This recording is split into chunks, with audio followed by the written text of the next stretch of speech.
Pensem num exército de quase 3.500 pessoas sendo mobilizado bem no coração do centro-oeste brasileiro hoje. Só que, esse contingente não tá carregando armamento ou vestindo farda de combate, sabe? O clima é outro. Estão segurando canetas pretas e documentos de identidade. Exatamente. Porque hoje, domingo, 12 de abril de 2026, a cidade de Catalão, lá em Goiás, está tentando contratar o que equivale, na prática, a um sistema de saúde paralelo inteiro num único dia. É uma escala de recrutamento que a gente raramente vê fora de capitais, né? O que a Secretaria Municipal de Saúde está fazendo por meio da Bancaroeira não é só preencher escala de plantão. É, na verdade, um movimento demográfico real. E o nosso objetivo com esse mergulho profundo de hoje não é ficar fazendo uma leitura monótona de edital ou, listar cargos como se fosse classificado de jornal. Com certeza não. Certo, então vamos destrinchar isso aqui. A gente quer entender a anatomia de uma contratação pública em massa. Como é que uma cidade prepara aquele esqueleto financeiro e logístico para absorver milhares de profissionais de uma tacada só? É a grande questão. E, mais importante, o que exatamente está sendo exigido do cérebro de quem está agora mesmo, nesse momento, sentado numa sala de aula preenchendo um gabarito? O que é fascinante aqui é que a gente precisa observar o planejamento invisível que sustenta esse documento. Um edital dessa magnitude nunca é elaborado no vácuo, sabe? Ele tem um contexto. Exato. Ele é uma resposta matemática e jurídica também a pressões populacionais, ao envelhecimento da população local e aos gargalos de atendimento que vão se acumulando ao longo de anos. Bom, vamos colocar as cartas na mesa e olhar para os números. Porque, a prefeitura claramente resolveu abrir os cofres. O documento oficial prevê 592 vagas imediatas. Até aí é um número expressivo, mas dá para entender. Agora, o que chama a atenção mesmo é o cadastro de reserva colossal. São 2.829 vagas adicionais. É gigante. E cobrindo todos os níveis de escolaridade imagináveis. Sim, fundamental, médio, superior. E as remunerações não ficam para trás de jeito nenhum. O piso é de R$ 1.569, mas o teto salarial, eu confesso que me fez até considerar dar uma atualizada no meu próprio currículo. É tentador, né? Demais. Chega a mais de R$ 22.100. É como se uma mega corporação abrisse uma filial gigantesca da noite para o dia, criando um exército focado em saúde pública. E esse teto de mais de R$ 22 mil dá a primeira grande pista da estratégia do município. Catalão não quer apenas tapar buraco operacional básico nas unidades básicas de saúde. Eles querem peso pesado. Exatamente. Com esse nível de remuneração, o município entra competindo de frente com os grandes hospitais da rede privada de São Paulo ou de Brasília para atrair cérebros altamente especializados. Médicos especialistas, gestores de alto nível. Isso. Pessoas que normalmente não olhariam para o interior se o incentivo financeiro não fosse recusável. Mas ter um teto alto atrai a multidão, isso é óbvio. Só que o que me deixa genuinamente confuso é essa estratégia de ter quase 3.000 pessoas na fila de espera. O cadastro de reserva. Colocar quase 3.000 profissionais aprovados numa espécie de geladeira burocrática, aguardando uma chamada que pode demorar anos. Parece um desperdício de energia. Por que uma cidade precisa de um banco de talentos tão absurdamente elástico? Bom, quem olha de fora da administração pública tende a achar que é exagero mesmo. A questão é que a contratação no serviço público não funciona como na iniciativa privada. Onde o diretor de RH bota uma plaquinha na porta e contrata no dia seguinte, né? Exato. Municípios operam sobre a Lei de Responsabilidade Fiscal. São regras orçamentárias extremamente rígidas. Ou seja, a prefeitura fica com as mãos atadas pela lei se tentar contratar de improviso. Totalmente atadas. Então, esse cadastro de reserva é, na verdade, uma apólice de seguro logístico. Como assim? É que a saúde pública tem uma rotatividade altíssima. Profissionais se aposentam, adoecem ou passam num concurso federal e abandonam o cargo municipal. Faz sentido. E além da rotatividade natural, tem o fator do caos epidemiológico. Pensa que, em janeiro do ano que vem, a cidade enfrente um surto repentino e violento de dengue. Nossa, sim. Ou uma nova variante respiratória e precise abrir 50 novos leitos de enfermaria em questão de dias. Aí, se não tivesse esse cadastro de reserva engatilhado, a cidade teria que começar um concurso público do zero no meio do surto? E o processo de licitação para contratar a banca, publicar o edital, aplicar a prova, julgar recurso, homologar resultado, isso leva, no mínimo, uns 8 meses. 8 meses no meio de um surto. O sistema entra em colapso total e vidas são perdidas. Então, ter quase 3.000 pessoas já testadas, validadas e aptas legalmente significa que a Secretaria de Saúde pode convocar enfermeiros, médicos e técnicos com a velocidade de uma canetada do prefeito. A única forma de garantir que a burocracia não atrase a resposta médica. Faz todo sentido quando você coloca a burocracia estatal na equação. Exatamente. Mas olha, ter 3.000 pessoas de prontidão não serve de nada se elas não conseguirem lidar com a realidade de um hospital moderno. E quando a gente olha para a forma como o Catalão está filtrando esse mar de candidatos, o nível de exigência chama muita atenção. Muito. O perfil do profissional moderno mudou drasticamente. E a prova de hoje reflete isso de forma bem clara. Sim, porque olhando estritamente para o conteúdo programático oficial da Banca Arrueira, independentemente se a pessoa está prestando para coveiro, motorista de ambulância, técnico de enfermagem ou médico cirurgião, todos têm que enfrentar um núcleo duro idêntico. Que é aquele bloco básico. Isso, língua portuguesa, raciocínio lógico e matemático, informática básica e legislação do SUS. E essa base unificada sinaliza que a capacidade clínica pura, tipo aquele conhecimento isolado de anatomia ou farmacologia, já não sustenta o serviço público sozinho. Bom, eu vou precisar fazer o papel de advogado do diabo aqui. Pode fazer. Porque olhando para isso, parece até uma crueldade com quem está na linha de frente. Pensa num enfermeiro de trauma, por exemplo.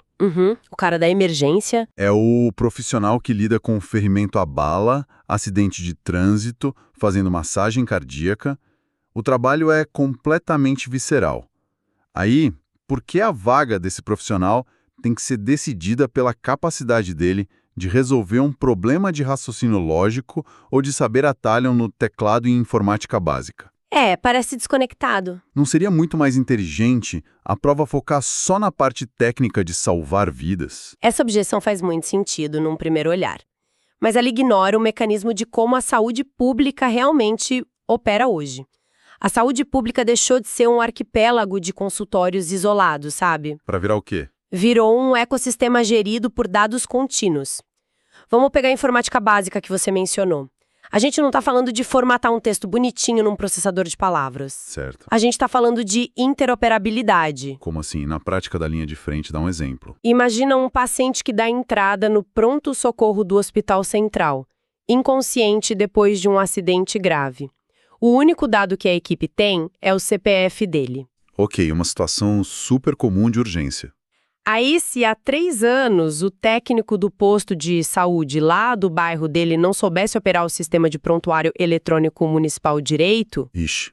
e não tivesse registrado a alergia severa desse paciente à penicilina de forma adequada no banco de dados central, o que acontece? O médico da emergência vai lá, administra o antibiótico e o paciente morre de choque anafilático. Caramba.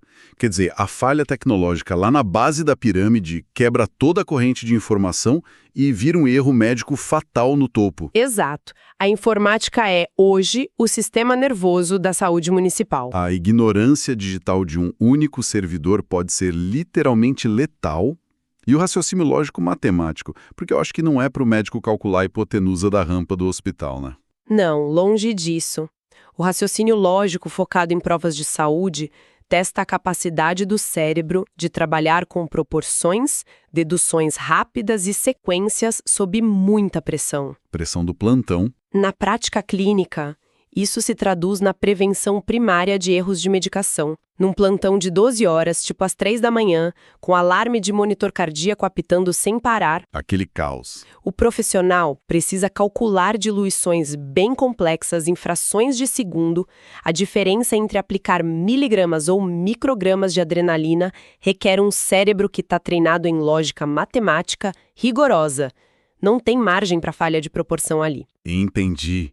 É sobrevivência pura. E a legislação do SUS? Eu confesso que sempre imaginei isso como uma disciplina puramente filosófica. A maioria pensa assim. Tipo, o direito universal à saúde, equidade, coisas que são bonitas no papel, mas longe da rotina de quem passa curativo, sabe? Esse é o maior mito sobre o estudo do SUS. O SUS é, na sua essência diária, uma malha incrivelmente complexa de financiamento e auditoria. O governo federal não manda mala de dinheiro para a prefeitura de Catalão só baseando na quantidade de habitantes. Não é automático assim. De jeito nenhum. O repasse de verbas federais e estaduais é condicionado a indicadores de desempenho e alimentação de sistemas. Ah, então o dinheiro é destravado pelo trabalho de quem está na ponta? Exatamente. O profissional tem que entender como o financiamento funciona porque ele é o gerador dos dados. Se um enfermeiro atende 30 gestantes num mês, mas não entende as regras do bloco de financiamento da atenção básica, E registra tudo errado no sistema? isso, para o Ministério da Saúde lá em Brasília, aquelas 30 consultas nunca existiram. E o resultado, o município perde o repasse financeiro correspondente àquele serviço. E aí, no ano seguinte, o próprio enfermeiro não vai ter luva. Não tem luva, seringa, aparelho de pressão, porque o orçamento simplesmente secou devido a uma falha de registro legal.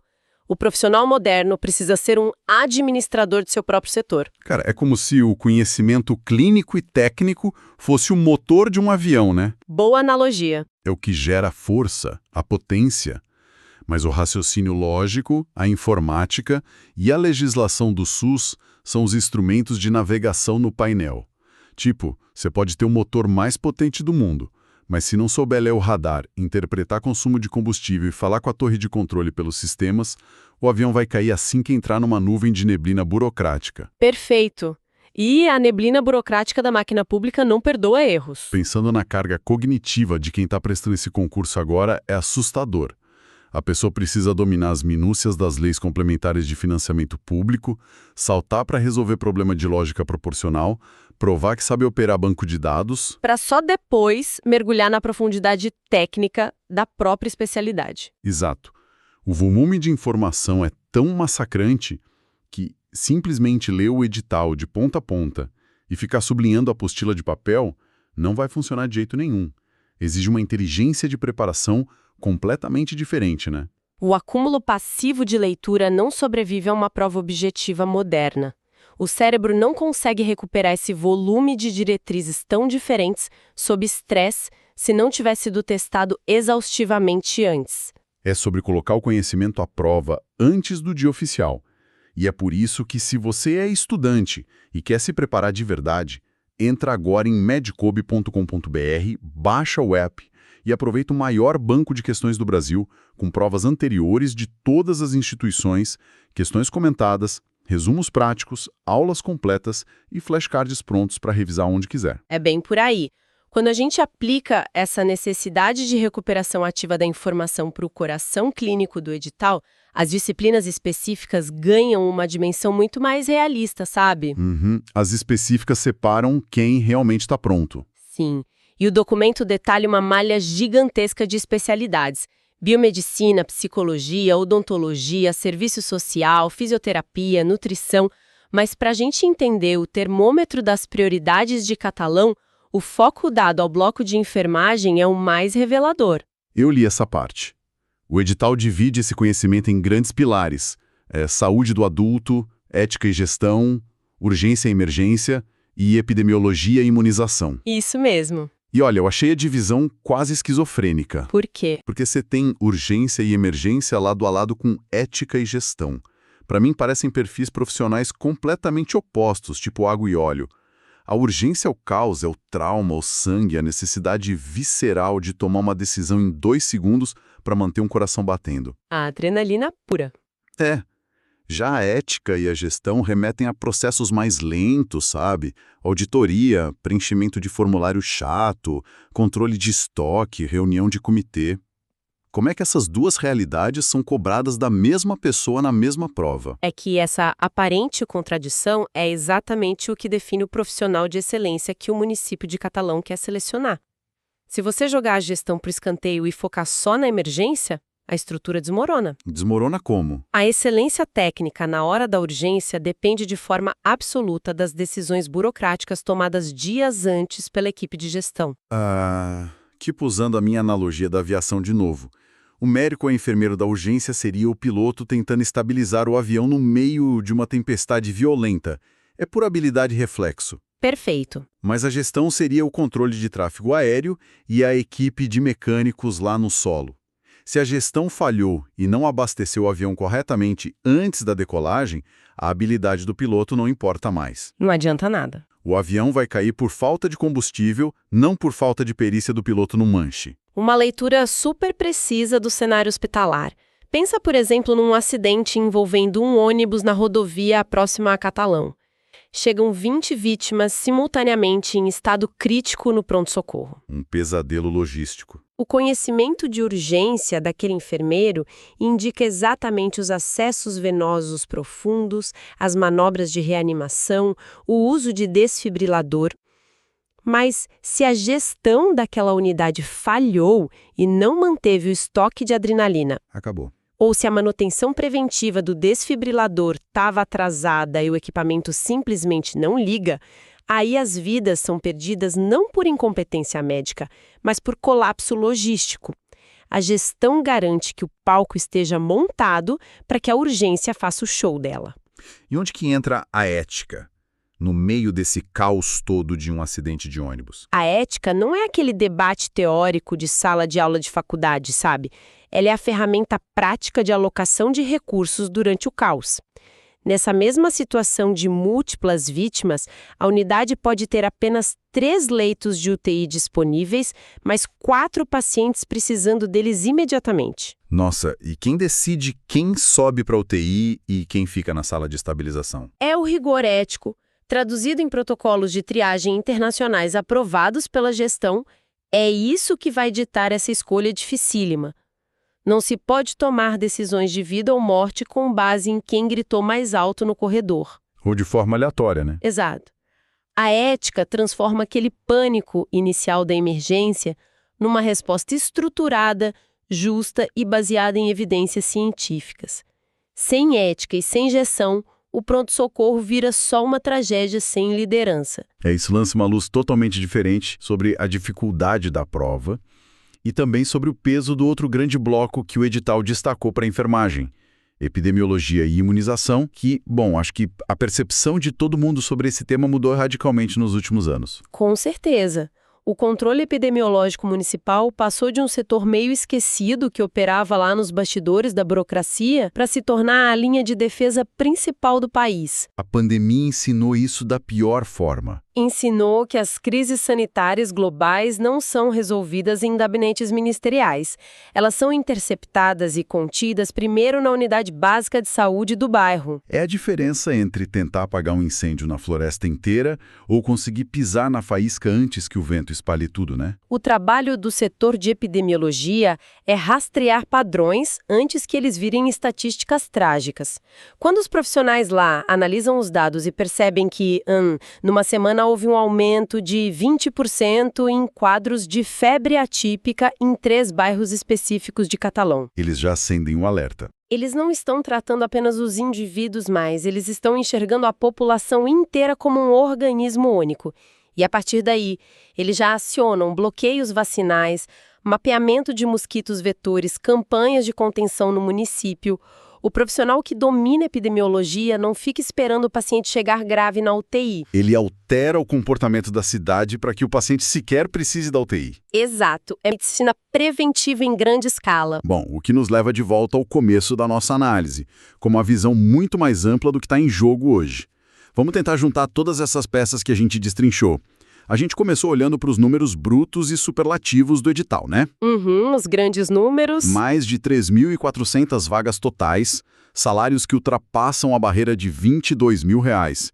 Mas ao longo do caminho deu para perceber que aquele cadastro de reserva gigante não é um exagero da prefeitura. É uma blindagem legal. Uma blindagem contra surtos e rotatividade, por causa das regras rígidas da Lei de Responsabilidade Fiscal. E a gente viu também que aquelas disciplinas que parecem um incômodo para quem estuda, tipo informática e legislação do SUS, são, na verdade, as ferramentas que garantem que o paciente não morra por uma falha de sistema. E que o hospital não fique sem dinheiro federal no ano que vem por conta de dados preenchidos de forma errada. Isso. Aí chegamos no epicentro da assistência, onde a gente descobriu que o salvamento heróico lá da emergência depende da matemática fria da gestão e dos protocolos rigorosos da ética.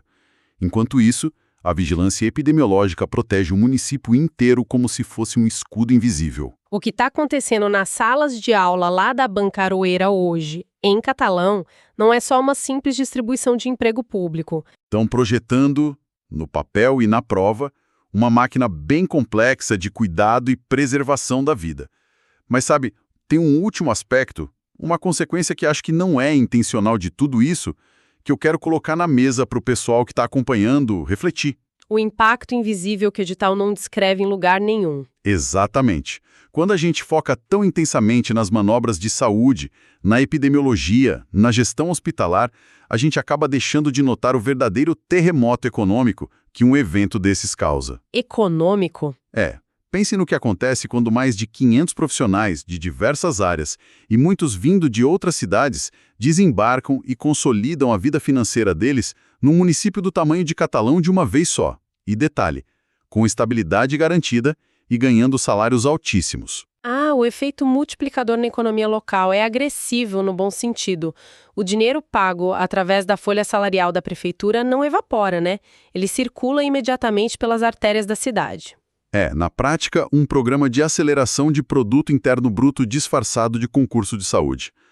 Esses novos servidores públicos, ou até os que já moram na cidade e agora vão ter esse baita salto de renda, vão precisar de lugares para morar. Vão alugar apartamentos, comprar imóveis. Sim, causando um boom no mercado imobiliário.